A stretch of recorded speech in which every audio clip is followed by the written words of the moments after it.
Isaías, capítulo de número 64, como ali está, do versículo de número 1 ao versículo de número 7.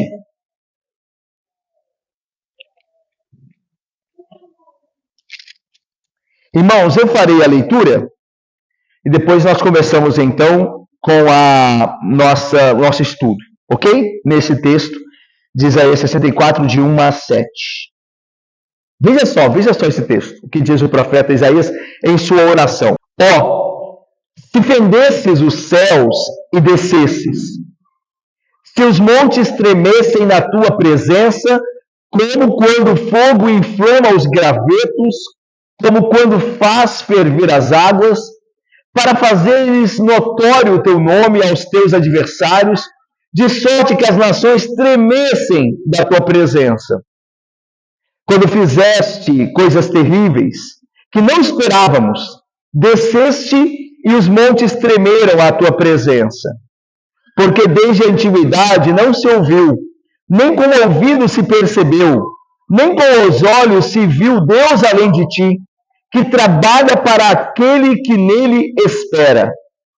Sais ao encontro daquele que com alegria pratica justiça, daqueles que se lembram de ti nos teus caminhos. Eis que te iraste, porque pecamos. Por muito tempo temos pecado, e havemos de ser salvos. Mas todos nós somos como o imundo, e todas as nossas justiças como trapo de imundícia. Todos nós murchamos como a folha, e as nossas iniquidades como um vento nos arrebatam. Já ninguém há que invoque o teu nome, que se desperte e te detenha, porque escondes de nós o rosto e nos consomes por causa das nossas iniquidades. Até aí, irmãos. Meus irmãos, nós já oramos, o presbítero Evanildo orou por nós, para que nos abençoe Deus, nosso estudo, então nós partimos confiados no Senhor, né, e na sua graça que atende a nossa oração. Irmãos, o nosso tema é esse, né, é o último grande tema do livro. Nós estamos na parte final do livro, a última parte, né? Veja que essa parte termina lá no capítulo 66, no último versículo, versículo 24. Então nós estamos na última parte do livro do profeta Isaías. E essa última parte tem como tema principal a oração do povo e a resposta de Deus a essa oração. Tá bom? O que nós temos visto aqui é a oração do povo. É claro que o povo aqui tem um porta-voz. Quem que é o porta-voz? Quem que está orando pelo povo? Em nome do povo, e também sente com o povo, porque é um do povo. É Isaías. Tá? É o profeta que está fazendo essa oração aqui, em nome do povo, e ele é partícipe, né? Ele participa do povo. Tá? Ele é um do povo também. Ele está clamando por ele também. Ok? Lembra lá do capítulo 6, lá do chamamento de Isaías? Ai de mim, que sou homem de lábios impuros. Lembram-se o que diz mais? E habito no meio do povo de impuros lábios. Então, veja, Isaías faz parte desse povo, do qual ele clama. Ok? Então, vamos lá. O tema é a oração do povo, então, e a resposta de Deus. E os passos para o novo céu e a nova terra. Tá? Deus vai prometer, vai responder à oração do povo, prometendo um novo céu e nova terra. Ou um novo céu e nova terra. Vamos lá ver agora a introdução a esse trecho que nós vimos, 64, de 1 a 7. Isaías ora aqui, nesse trecho, pela presença e intervenção de Deus na situação do povo. A situação do povo não é boa, tá? Por causa dos seus pecados. Isaías ora pela intervenção divina. O capítulo 64 começa com um apelo para que Deus rasgue os céus e desça a terra. Veja aí como isso é claro, né? Olha aí. Se fendesses os céus, ou seja, se rasgasses os céus e descesses. A ideia é de intervenção divina, né? É como se Deus, como de fato habita nos céus, rasgasse o céu e viesse socorrer o povo dele. Tá? O profeta clama a Deus, representando o povo, para que Deus torne, né, o seu nome conhecido e viesse a demonstrar ou demonstrasse novamente seu poder e glória, como Deus havia feito no passado. Tá? Então, veja, o povo tem uma situação difícil por causa dos seus pecados. O profeta clama a Deus: Deus, se o Senhor viesse ao nosso socorro, né? Como o Senhor fez na antiguidade. Porque Deus veio na antiguidade Deus foi a favor do seu povo. Deus veio, lembra lá do Egito? Eis que ouviu o clamor do meu povo e desci a fim de resgatá-los. E aí, por meio de Moisés, ele fez isso. Então, o profeta diz: Senhor, se o Senhor fizesse isso de novo. Ok? O profeta continua a sua oração falando sobre a natureza pecaminosa do povo e a sua necessidade do perdão e da misericórdia de Deus. Isaías reconhece que o povo se rebelou contra Deus e se tornou como coisa impura ou coisas impuras. A pergunta desse trecho que nós lemos é a seguinte. Essa pergunta é muito importante. Como Deus, que tem todo o poder para intervir e mudar toda a situação, faria isso em prol de um povo pecador? E essa é a grande questão.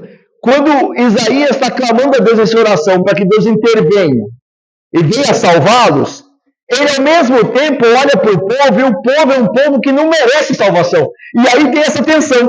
Como é que Deus virá, como nós desejamos que ele venha, se o povo é um povo que não tem medo da ira dele, é um povo que vive em pecado? Como é que isso vai resolver? Tanto que a pergunta aqui principal é do versículo 5. Olha aí. No final do versículo 5 tem uma pergunta. Qual que é? Olha aí, alguém diga. Versículo 5, final dele. E havemos de ser salvos? Ok? Nós sabemos que Deus, Tânia, pode salvar. Nós sabemos que se Ele quiser, Ele pode intervir e mudar todas as coisas. Mas Ele pode fazer isso a pecadores? A homens e mulheres que não o temem, que pecam contra Ele? Ele fará isso a nós? Que Ele pode. Mas Ele fará? Ele será a favor de pecadores? Essa é a grande tensão ali que Isaías exprime em sua oração. Vamos ver como isso, pelo menos em parte, se dá. Tá? A resposta não vai vir agora, não. Nós estamos apenas na oração. Lembra aqui, o tema? Oração e resposta. A resposta de Deus virá, mas ainda não. Nós estamos ainda na oração. Tá? A nossa estrutura é aqui, é composta de 3 partes. Primeira, vai do versículo 1 a 3. O que vai dizer essa primeira parte? As nações temeriam diante do Senhor se Ele mostrasse o seu rosto. Se Deus revelasse o seu rosto, tudo estaria certo. As nações não viriam contra nós.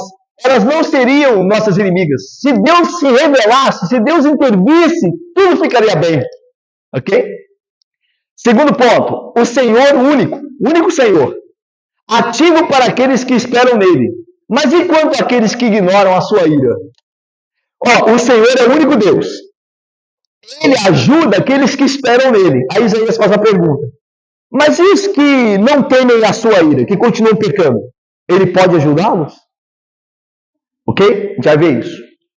E C, último ponto, somos nós que definhamos por causa do nosso pecado. E o Senhor esconde seu rosto. Isaías, ele chega à conclusão, agora mais clara ainda, do que ele já havia meio que entendido no capítulo 63, no final dele, que Deus esconde o rosto, Deus não intervém por causa dos nossos pecados. É por isso que ele esconde de nós o rosto. Não é porque ele é injusto, não é porque ele é mesquinho, não é porque ele é insensível. É por nossa causa, é por nossos pecados que Deus não nos abençoa. Ok? Esse aqui é o quadro principal. Vamos lá então?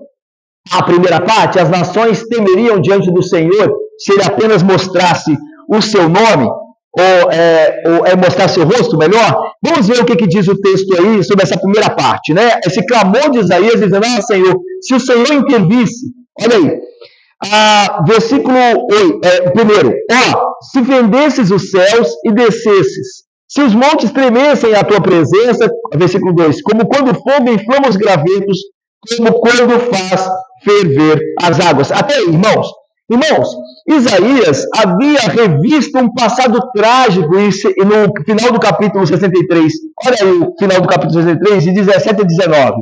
Ó Senhor, por que nos fazes desviar dos teus caminhos? Por que endureces o nosso coração para que te não tememos? Volta por amor teus servos, da tribo da tua herança. Só, agora veja o passado trágico. Só por breve tempo foi o país possuído pelo teu santo povo. Nossos adversários pisaram o teu santuário. Tornamos-nos como aqueles sobre quem tu nunca dominaste e como os que nunca se chamaram pelo teu nome. Essa profecia que é dada aqui como passado, ela haveria de se cumprir. Lembra-se que Isaías está escrevendo, né? Profetizando o cativeiro babilônico, como se ele já tivesse se cumprido. Certo? Então, quando os cativos da Babilônia lerem o profeta Isaías, eles vão entender o que aconteceu com eles. Então, veja só. Vocês se lembram que a Babilônia, o Império Babilônico, né, na pessoa de Nabucodonosor, devastou Jerusalém, retirou o povo de lá, tomou conta, dominou. É como se Deus não dominasse sobre eles. É um passado trágico, né? Passado futuro, né? E a ideia aqui é a seguinte. Aí Isaías vai clamar o seguinte no versículo 1 e 2 do nosso capítulo. Se o Senhor abrisse os céus, rasgasse os céus e descesse a nosso favor, se os montes tremessem na tua presença, como fogo inflama os gavetos. A ideia é, irmãos, Senhor, se pelo menos intervisse em nosso favor, se o Senhor viesse a nosso favor, nada disso aconteceria. Os inimigos não viriam contra nós. Os inimigos não nos dominariam se o Senhor revelasse o seu poder. Essa é a ideia aqui. A ideia de fogo, veja que ele cita fogo, né? Como quando o fogo inflama os gravetos. A ideia de fogo na Bíblia, irmãos, tem também a ver, e aqui mais ainda, com a presença, a manifestação do Deus Santo. Olha só, eu vou ler para vocês algum texto, não precisam abrir não, porque eu vou ler rápido, mas depois, se vocês quiserem as referências, né? Em Êxodo 3:2 diz assim: apareceu-lhe a Moisés o anjo do Senhor numa chama de fogo, em meio à sarça. Moisés olhou e eis que a sarça ardia no fogo, e a sarça não se consumia. Essa é uma teofania que tem a ver com a presença de Deus através do elemento fogo, certo? Deus se manifestou ali, não que Deus é o fogo, né? Mas Deus se manifestou por meio do elemento fogo. Ele se fez ali presente. No Salmo 18:8 diz assim: das narinas de Deus subiu fumaça, um fogo devorador. Veja como o fogo está ligado à manifestação de Deus. E da sua boca também saíram brasas ardentes. Então veja como o fogo está ligado à manifestação do Senhor. Tá? Em 2 Tessalonicenses, que fala da vinda de Cristo, olha só o que Paulo diz. Isso não é só no Antigo, é no Novo também. A ideia de fogo como a revelação de Deus, tanto para juízo como para purificação, por exemplo. Então, em Tessalonicenses, 2 Tessalonicenses, Paulo diz assim: o Senhor Jesus, com os anjos do seu poder, em chama de fogo, virá tomando vingança contra os que não conhecem a Deus e contra os que não obedecem ao Evangelho do nosso Senhor Jesus. Então, veja, em chama de fogo ele virá. Deu para entender? Essa ideia de Isaías orando: Senhor, se o Senhor fendesse os céus e descesse, aí Isaías continua, como fogo inflama os gravetos, ou seja, como o fogo vem e consome tudo. E lembra da ideia aqui dos inimigos? Porque Isaías acaba de falar de inimigos, licenciado Mateus e Carla, minha irmã. Ele acaba de falar de inimigos no final do capítulo 63. Ele fala: os inimigos tomaram o nosso país. Nós ficamos pouco tempo lá. Mas se o Senhor viesse, só consumiria todos. E tudo ficaria normalizado. Essa é a ideia, tá bom? Entendeu? Essa é a ideia aqui. Então veja só, irmãos. Portanto, o pensamento e a oração se o Senhor viesse em sua presença purificadora e consumidora, então tudo seria diferente. E é interessante que fogo não está só a ideia, Débora, de algo um elemento que consome, né? O fogo consome. Mas o fogo também purifica. Então a ideia é a seguinte: se a presença de Deus viesse, veja, não apenas os inimigos seriam consumidos, mas antes disso o povo de Deus seria purificado. E talvez os inimigos não fossem inimigos. Porque lembra que Deus separou Israel para ser testemunho do seu nome diante das nações? E as nações se convertessem ao Deus de Israel? Então, se Deus viesse como fogo e purificasse o seu povo, os inimigos não seriam inimigos. Os inimigos estariam convertidos ao Deus de Israel, pela santidade do testemunho de Israel. Então, essa é a ideia. De um jeito ou de outro, tudo estaria normalizado. Quer Deus como um fogo purificador, que santifica a vida daqueles que são dele, como também um fogo consumidor, que destrói os que se opõem. Mas o ponto Lucinete, que tudo estaria resolvido. Que tudo estaria bem se Deus intervisse. Mas vamos continuar. Continua o versículo de número 2, no final. Para fazeres notório o teu nome aos teus adversários, de sorte que as nações tremessem na tua presença. Essa é a ideia do Cristiane, do fogo consumidor e purificador. O fogo que purifica a vida do povo. Né? Isaías está dizendo assim, ao Senhor viesse como fogo purificar a vida do seu povo de pecados, livrar o seu povo dos pecados. Então as nações temeriam o teu nome. As nações se converteriam a ti. Se o teu povo fosse um povo santo. O problema é que o povo não é santo. Né? Lembra no final desse trecho? Nossas justiças somos como trapo de imundícia. Mas se Deus viesse com seu fogo e nos purificasse, então a história poderia ser outra. A história poderia ser outra. E o profeta está orando e lamentando isso. Agora, versículo 3, olha aí, que termina essa primeira parte. Sobre as nações temeriam diante do Senhor se ele se manifestasse. Quando fizesse coisas terríveis, que não esperávamos, desceste e os montes tremeram à tua presença. Então, a ideia, o profeta dizendo assim, Senhor, o Senhor já fez coisas terríveis. A quando fizeste é passado. Então, os dois primeiros versículos estavam assim, Senhor, se o Senhor fizesse isso, como fez no passado? O terceiro está falando do passado. Terceiro versículo, o versículo 3. Quando fizestes coisas terríveis. É interessante que o hebraico para coisas terríveis é a ideia de coisas impressionantes, imponentes. É a ideia de coisas que amedrontam os humanos, a nós humanos. Por quê? Porque revela um poder que não é deste mundo e não está acessível ao controle da humanidade. Então, a ideia aqui de fizestes coisas terríveis, essas coisas terríveis são coisas que não são deste mundo, e por não serem deste mundo, nós não podemos controlar. É interessante que geralmente nós temos medo em que situações? Perfeito. Perfeito, Isabel. Que nós não temos controle. Pode ver, nós tememos situações que nos saem do controle. Isso traz medo, o fato de nós não... E quantas são, né, as situações que nós nos vemos sem controle. Então isso mostra como nós somos ínfimos, então nós tememos diante disso. Então quando Deus age, quando Deus fez seus portentosos feitos, isso mostra que Deus é Deus e nós não temos controle sobre Ele. Então essa é a ideia dos feitos tremendos de Deus. E agora veja, que não esperávamos. Essas coisas nós não esperávamos. A ideia é de que o povo de Deus foi surpreendido com esses feitos poderosos, feitos terríveis. Eles não esperavam, certo? É a ideia de teofanias que superam as expectativas. E aí, vamos entender melhor isso. Que não esperávamos, desceste e os montes tremeram à tua presença. Então, a ideia aqui, meus irmãos, é que há um aspecto não só de impotência diante do grande feito de Deus, que é terrível nesse sentido, né? Porque nós ficamos impotentes diante da ação divina. Lembra do Egito? Das 10 pragas? Um exemplo claro para essa ideia. O que o faraó podia fazer? Nada. Aqueles eram feitos terríveis de Deus. Feitos que mostravam que quem estava operando era o Deus Todo-Poderoso, não segundo a ordem natural, e faraó não podia fazer nada. Então, essa é a ideia.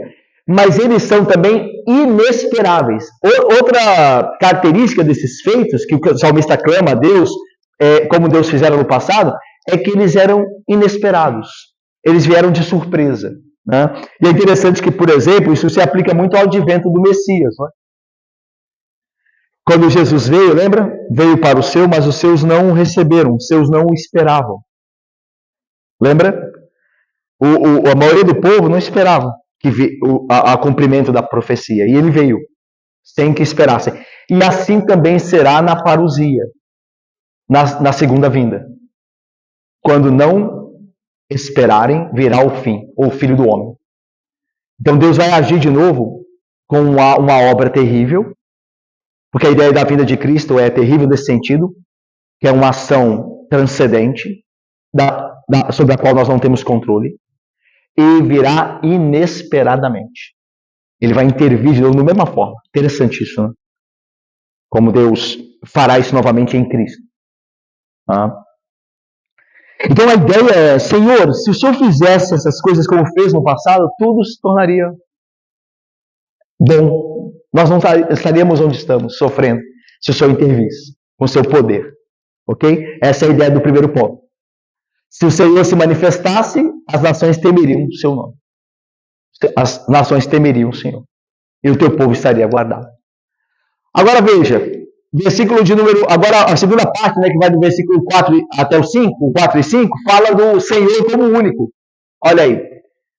Ativo para aqueles que nele esperam, mas... E quanto àqueles que não esperam no Senhor, que vivem em pecado, que não temem em sua ira? Ele ajuda essas pessoas? Essa é a pergunta que Isaías faz. Olha só, irmãos. Essa é uma história. Vamos ler primeiro 4 e 5? Alguém lê, por favor, 4 e 5. Por favor, bem alto aí, por favor, meu irmão.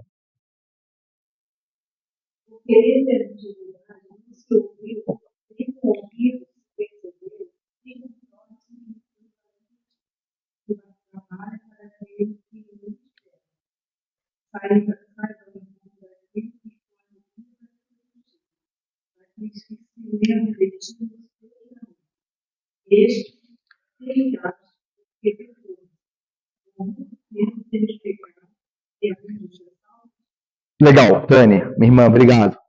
Irmãos, essa é uma estrofe, né, nesse poema de Isaías, nessa oração poema, essa estrofe 4 e 5, versículo 4 e 5 é uma estrofe. Então, como tem uns hinos, né, não tem estrofes, hinos? Nós estamos trabalhando com 3 estrofes aqui. Essa segunda estrofe é uma estrofe que enfrenta perguntas difíceis. Veja só, pensa comigo, Bárbara e Rebeca. Deus é muito poderoso, Ele é todo poderoso. E se Ele quiser mostrar a sua face, revelar o seu poder, Ele pode tornar todas as coisas fáceis para o seu povo. Todavia, Ele faria isso a pecadores? É certo que Deus estabeleceu o padrão para aquele que quer ser socorrido por Ele. É aquele que espera nele e aquele que pratica a justiça, como nós vimos aqui no final do versículo 4 e início do versículo 5. Mas e para um povo que teima em pecar? Haveria salvação para esse povo? Porque o texto diz assim, Isaías diz assim, tu és o único Deus, não há outro, né? Nunca se ouviu falar, nunca ouvidos ouviram, nem olhos viram, um Deus como ti, um Deus que vai além de ti. Que trabalha para aquele que em ti espera, que pratica justiça e que lembra dos teus caminhos. Ok. Só que aí o pecador pergunta, mas eu não faço isso.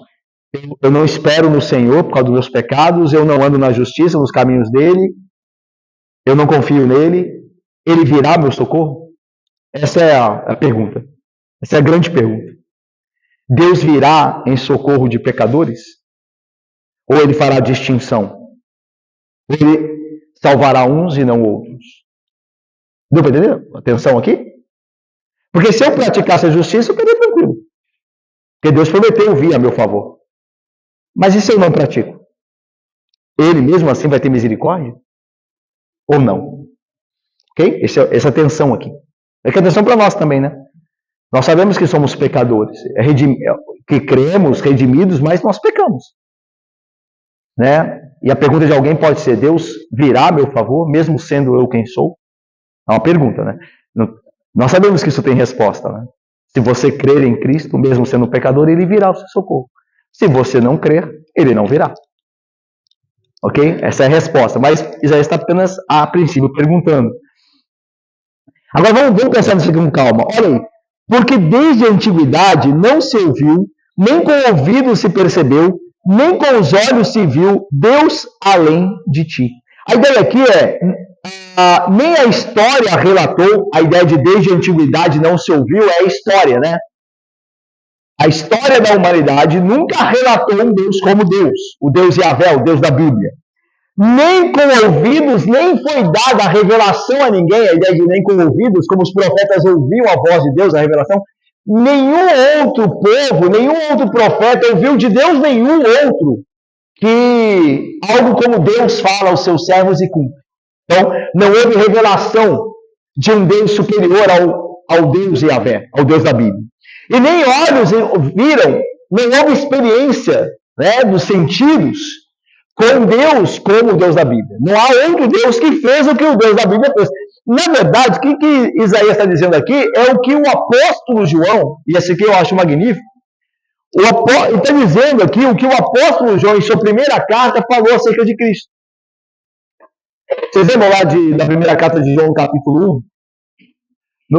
Ao que diz respeito ao verbo da vida, o que ouvimos e vimos e nossas mãos apalparam, lembram-se?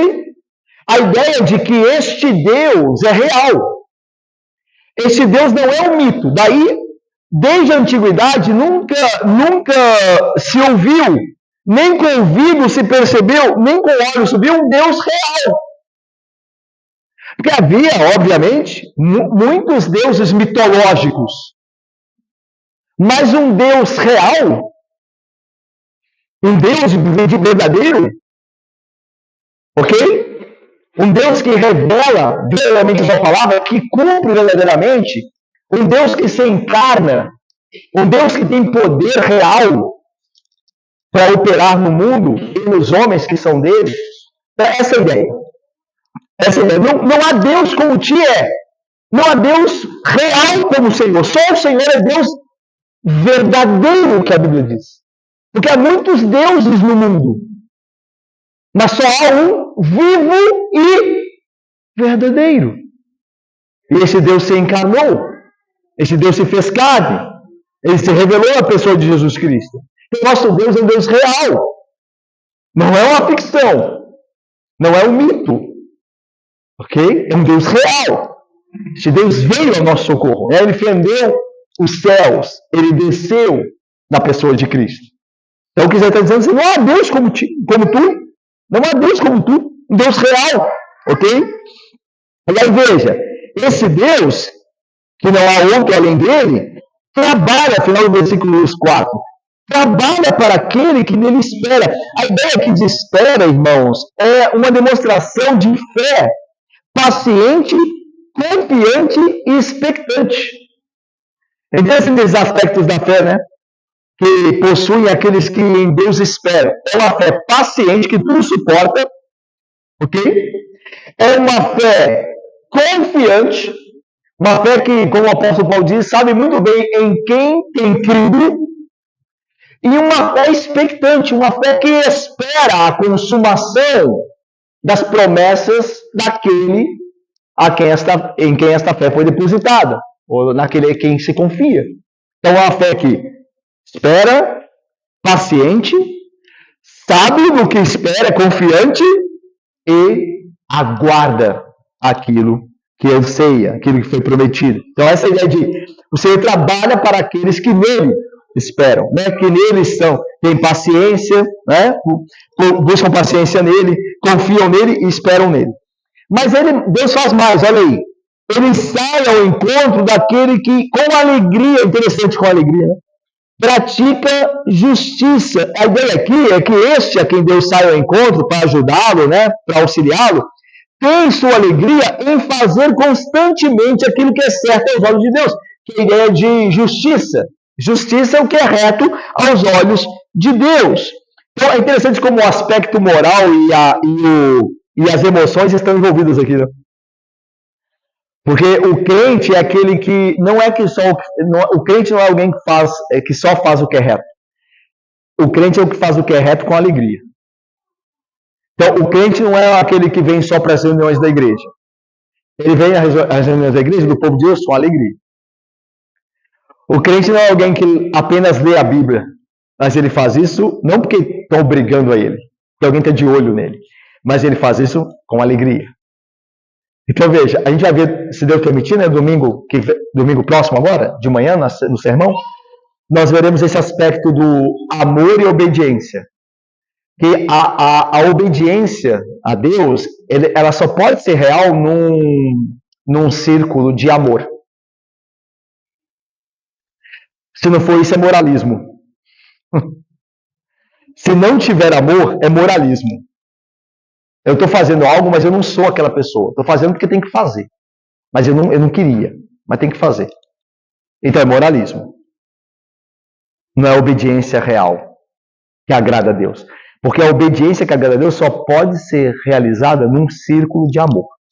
Aquele que tem os meus mandamentos e os guarda é o que me ama. Amor e obediência. Aqui, justiça e alegria. É porque a gente acha que às vezes obedecer a Deus tem que ser algo sempre pesaroso, né? Mas aquele que pertence ao Senhor, ele transforma o coração dessa pessoa. E vai inclinando o coração dessa pessoa à sua vontade. E essa pessoa vai amando a vontade de Deus. Porque ela vai se assemelhando a Deus. Vai se assemelhando a Jesus Cristo, vai parecendo com Ele. E assim como o Senhor Jesus Cristo teve prazer em fazer a vontade do seu Pai, assim aquele que é semelhante a Cristo também começa a ter prazer em fazer a vontade do Pai de Cristo e seu Pai. Então isso aqui é muito importante entender essa relação de justiça, prática da retidão com o sentimento, com aqui a ideia de as emoções que estão juntas, né, e nunca separados. Tá? Então, se eu e você nunca estamos alegres em fazer a vontade do Senhor e andar nos seus caminhos, tem um problema sério conosco. Um problema sério conosco. Se a gente nunca está alegre na presença do Senhor. Né? Eu diria que a pessoa que não ama a Deus, isso é muito claro, né? A pessoa que não tem alegria nas coisas do Senhor porque o ama, ela não permanecerá na congregação dos justos. Né? É porque o amor é que move. O amor é que nos move. Né? Lembra? A fé, lembra? A esperança, não é? E o amor, não é? Mas o maior destes é o amor. Mas o único que permanece é o amor. E Paulo vai dizer, né? Ainda que eu falasse a língua dos anjos, ainda que eu tivesse toda a ciência, ainda que eu desse meu corpo para ser queimado, se eu não tiver amor. Então, a vida cristã é uma vida que é vivida no amor de Deus pelo crente e no amor do crente por Deus. Sem amor, não há vida cristã. Então, a ideia, sem alegria, não há prática na justiça. Você vai conseguir fazer até quando aquilo que você não se alegra em fazer? Até quando você vai conseguir? Se você não tem prazer em algo, você não vai permanecer fazendo aquilo. Porque o que nos move é o amor, é o prazer. Ok? Vamos lá então, terminando? Versículo 5, aí terminando essa parte. Sais ao encontro daquele que com alegria pratica a justiça, daqueles que se lembram de ti nos teus caminhos. A ideia de aqueles que se lembram de Deus nos seus caminhos é aqueles que conformam os seus caminhos à vontade de Deus. Isso aqui é muito legal, né? Porque isso o que a gente tem que fazer todo dia, né? A ideia de toda decisão que você tem que tomar no seu caminho, na sua vida, você se lembra de Deus. Essa é a ideia. Que se lembra dele em seus caminhos. Então amanhã você estará no seu trabalho, você terá decisões a tomar no seu trabalho, na sua casa, com sua família, e você vai se lembrar de Deus. Então Deus, ele age a favor daqueles que se lembram dele nos seus caminhos. Então eu não posso andar neste caminho porque Deus diz que se lembrou de Deus no caminho. Eu tenho que andar neste caminho porque Deus diz para eu permanecer fazendo isso. Então está se lembrando de Deus no seu caminho. Então Deus, ele vem a favor, ele intervém nestes que se lembram dele nos seus caminhos. Só que agora entra atenção, no final do versículo 5 tem atenção. Olha a atenção. Eis que tiraste, vem repetidamente aqui, parece até que alguns estudiosos do texto hebraico aqui, eles dizem que esse versículo é muito truncado. É a ideia de alguém que está escrevendo com muita emoção. Então, há, mais ou menos por assim dizer, uma confusão das palavras. É alguém que escreve debaixo de emoção. Ok? Então, essa é a ideia de Isaías aqui. Porque há uma quebra muito brusca aqui. Ele está falando de aqueles a quem Deus ajuda e tudo mais. Aí ele diz assim: tu tiraste. Porque quebra. Porque ele está falando assim: ó, o Senhor é um Deus que trabalha por aqueles que esperam, aqueles que andam na justiça, aqueles que se alegram em fazer o que é reto e tal. Mas tu tiraste. Quebrou, que parece que está. E aí ele vai dizer: olha, eis que tiraste, porque pecamos. Por muito tempo temos pecado. Até aí. A maneira que Isaías coloca isso aqui, ela, no hebraico, ela ficaria assim: eis que tiraste, e aí como está aí. E aí o porquê pecamos seria: e pecamos, não porque pecamos. É óbvio que Deus se ira porque nós pecamos. Mas a ideia aqui não é essa. A ideia é: tu tiraste e nós pecamos. E pecamos. E aí diz: e continuamos por muito tempo pecando. A ideia é de quem não leva em conta a ira de Deus. Não tem nenhum receio de Deus se irar contra o pecado. E faz o quê? Continua pecando. Que é a ideia aqui, ó. Olha lá. O Senhor único. Aqui, melhor, né? O Senhor único, ativo para aqueles que esperam nele, mas quanto àqueles que ignoram a sua ira. E quanto aos que ignoram? E aqui a ideia é de ignorar a ira. Olha, tu tiraste. E o que nós fizemos? Nós pecamos. E o que fizemos mais? E continuamos pecando. Então é alguém que não leva em consideração a ira do Senhor. Talvez você conheça alguém assim, talvez eu e você estejamos vivendo assim. Ou seja, nós vemos exemplos claros da ira do Senhor, no castigo que ele traz a pecadores. Às vezes pecadores estão ao nosso redor. E nós fazemos o quê? Ao invés de nós nos arrependermos, temermos, nós pecamos. E continuamos pecando. Mesmo tendo amostras da ira de Deus. De que Deus se ira contra o pecado. Talvez eu vi a situação aqui. Não é à toa que isso vai acabar ali na última parte como mostrando que o povo é como trapo de imundícia. E o povo está morrendo. Por que está morrendo? Porque nem a ira de Deus muda esse povo. Isso aqui é muito significativo, Silvio. Nem a ira de Deus pode mudar o coração do homem. Porque às vezes a gente pensa assim, ó, tem alguém que está em pecado e passa por grande aperto, você vê que a mão de Deus está pesando sobre aquela pessoa, você diz assim: agora vai aprender. Não é verdade? A gente faz isso? Agora aconteceu isso com o fulano, agora ele vai aprender. Aí você se surpreende, quando não deveria lamentar, né? Mas não surpreender-se. Que a pessoa que passou aquele aperto, que tem aquela aprovação, ela continua pecando. Como se não tivesse acontecendo nada. Olha, você não sabe, você está vendo o que Deus está fazendo, você não sabe onde vai acabar. E a pessoa continua pecando. Então aqui nos mostra, caminhando aqui para a última parte já, nos mostra o nosso estado de miséria. A nossa miséria sem a graça de Deus é tamanha que nada pode nos tirar do pecado. Nem a ira de Deus. Nem a ira de Deus nos convencerá que é melhor não pecar. A nossa cegueira, a nossa morte é tão grande que nós estamos perdidos. A não ser que Deus não se ire. A não ser que ele tenha outro sentimento a nosso respeito. Porque se for ira, sabe o que isso vai provocar? Pecado. E mais pecado. E mais ira. E mais pecado. E mais ira. Até nós sermos destruídos. Que a ideia é interessante. Por que começa com Deus? Por que não diz, é interessante isso. Por que Isaías diz assim, ó, nós pecamos e tu tiraste e nós pecamos? Não começa aí, tu tiraste e nós pecamos. Por que não tem nós pecamos lá na frente, lá no início, para que Deus se ire? Porque a ideia é que tudo começa com Deus. Se Deus se irá, nós estamos destruídos. E é o que vai falar a última parte do texto. Olha só o versículo de número 6. Lembrando que o profeta pergunta no final do versículo 5: havemos de ser salvos nessa situação? Que o Senhor se ira, e como a gente responde? Com pecado. Então, como é que a gente vai ser salvo? Não tem como ser salvo, certo? Se nós pecamos, se Deus se ira e nós pecamos, vai trazer mais ira, e nós pecamos e mais ira, acabou. Não tem como a gente ser salvo, certo? Então veja, agora olha a situação do povo depois que esse quadro é pintado, por assim dizer. Versículo de número 6 diz assim: mas todos nós somos como imunda, e todas as nossas justiças como trapo de imundícia.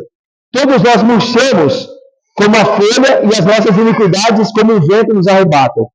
Já ninguém há que invoque o teu nome, que se desperte e te detenha, porque esconde de nós o rosto e nos consome por causa das nossas iniquidades. Então, veja como a situação aqui é trágica. A gente viu lá, né, o início da oração: Senhor, se o Senhor descesse do céu, se o Senhor intervisse, porque o Senhor é um Deus que não há outro igual ao Senhor. E o Senhor ajuda aquele que espera em Ti, aquele que pratica justiça com alegria. Só que esse não é o nosso quadro.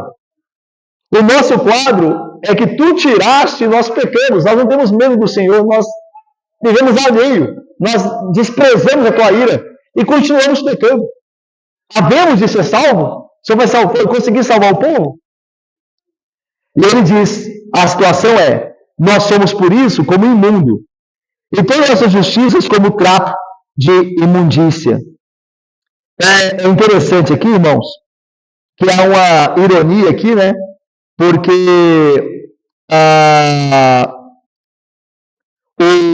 uma comparação dos versículos de 1 a 3 com esse final, porque lá no início, Isaías pedia para que o Senhor revelasse a sua face. Porém, aqui o Senhor esconde a face dele. Ele esconde a face. Olha o final do versículo 7. Porque esconde de nós o rosto. Então, ou seja, a oração tinha uma expectativa, mas a realidade é contrária. Como é que Deus vai revelar o rosto dele, como Deus já fez na antiguidade, se o povo é como imundo, se o povo é um povo pecador? Dessa ideia. Mas vamos ver aí, vamos terminando, ver aí esses 6 e 7. Mas todos nós somos como imundo. O imundo aqui é um leproso, tá? Uma referência à pessoa que tem lepra. Como era tratado o leproso? Lá em Levítico, a lei de Moisés, lei de Israel, lá no capítulo 13 fala da lei sobre a lepra. E lá, num determinado momento, diz assim, ó: o leproso que não tem cura, tá? A lepra que não se desapega da pessoa. Porque lembram-se que a pessoa, se a lepra parecesse ter se curado, ela ia ao sacerdote, o sacerdote a examinava, lembra? Só que aqui está falando do leproso que não foi curado. Então, assim, a veste do leproso, em quem está a praga, serão rasgadas, as vestes dele. Os seus cabelos serão desgrenhados, bagunçados.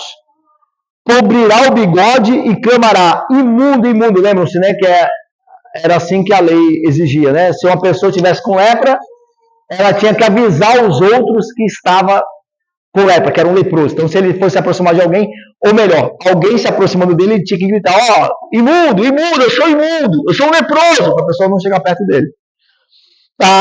Aí continua o texto lá de Levítico: será imundo durante os dias em que a praga estiver nele. Imundo habitará só, e a sua habitação será fora do arraial. Levítico 13, 45 a 46.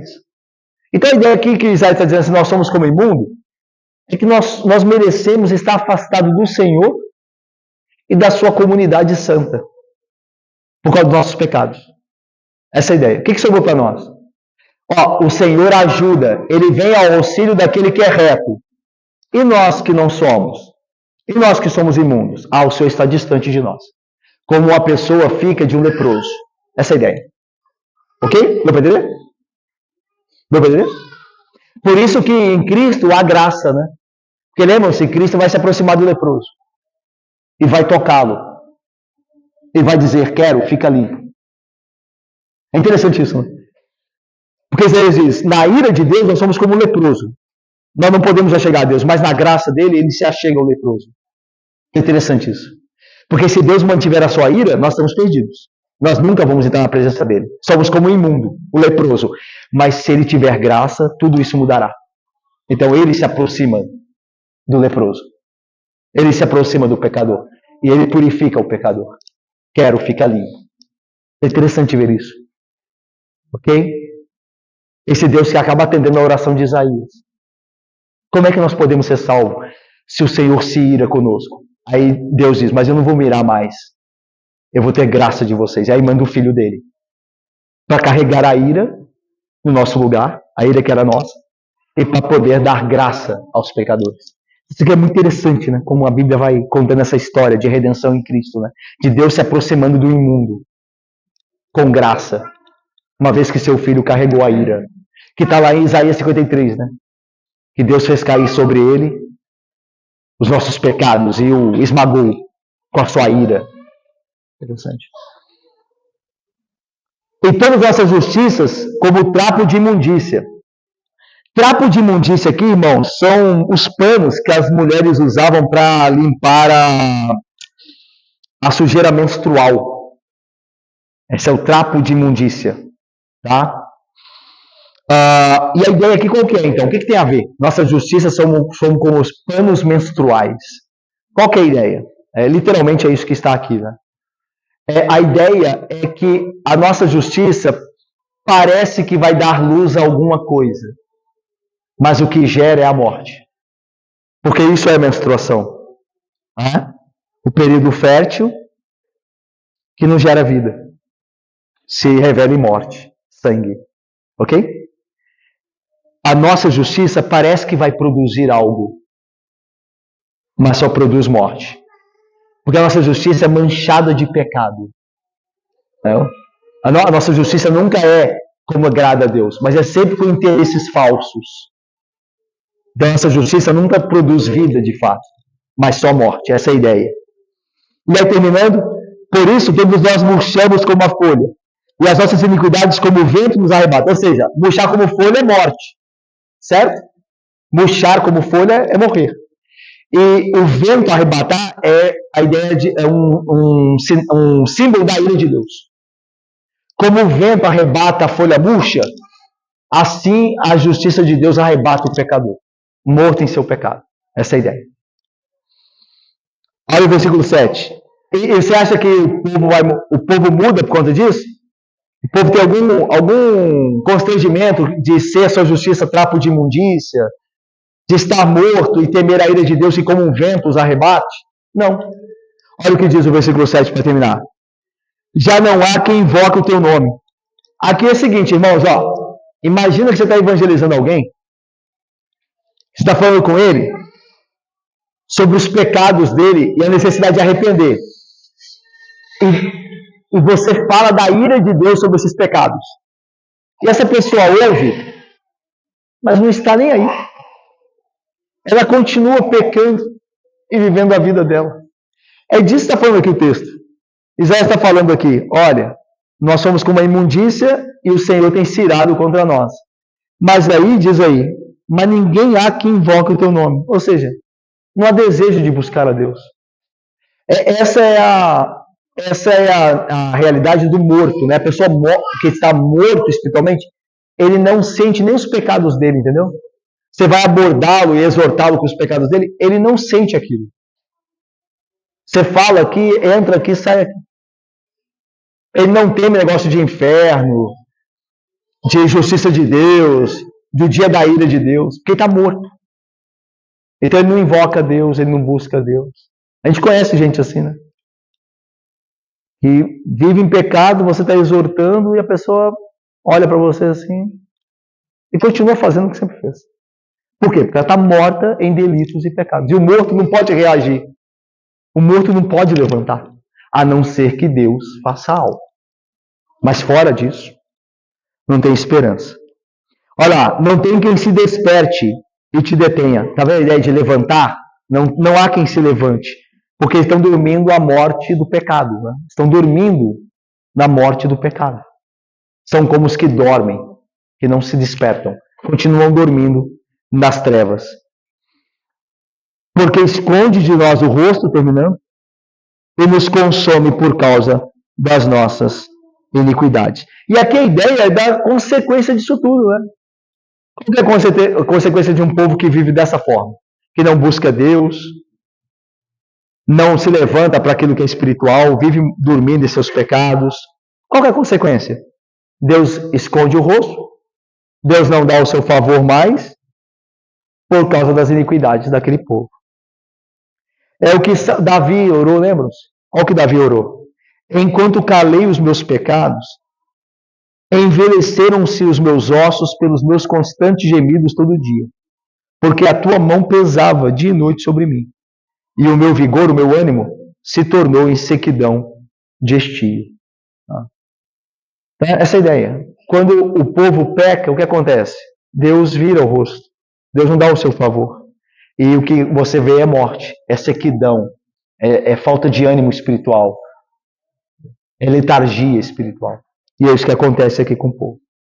Irmãos, como eu falei, essa é uma oração. Deus ainda não respondeu, mas é uma oração que nós devemos pensar nela, não? Se Deus é poderoso para nos salvar, Ele está ao lado do justo, mas nós vivemos em pecado, e Deus se ira contra o pecado, como é que seremos salvos? Ok? Então vamos aplicar aqui no final. O que a gente aprendeu nesse texto, nessa primeira parte da oração aqui? Primeiro, nós aprendemos que Deus tem o poder de mudar toda e qualquer situação, basta Ele querer. Tanto que o profeta diz assim: ah, Senhor, se eu ofendesse os céus e descesse, se o Senhor intervisse, tudo mudaria. Então, irmãos, veja só. Se as coisas estão como estão, é porque Deus tem um propósito nisso. Mas Deus também tem poder para mudar as coisas como estão. Então nós podemos orar ao Deus que tem poder para mudar. Como Isaías orou. E Deus vai respondê-lo, viu? A gente ficou aqui na oração, não tem resposta de Deus ainda. Mas Deus vai responder. Tá? Nos capítulos seguintes, Deus dará a sua resposta.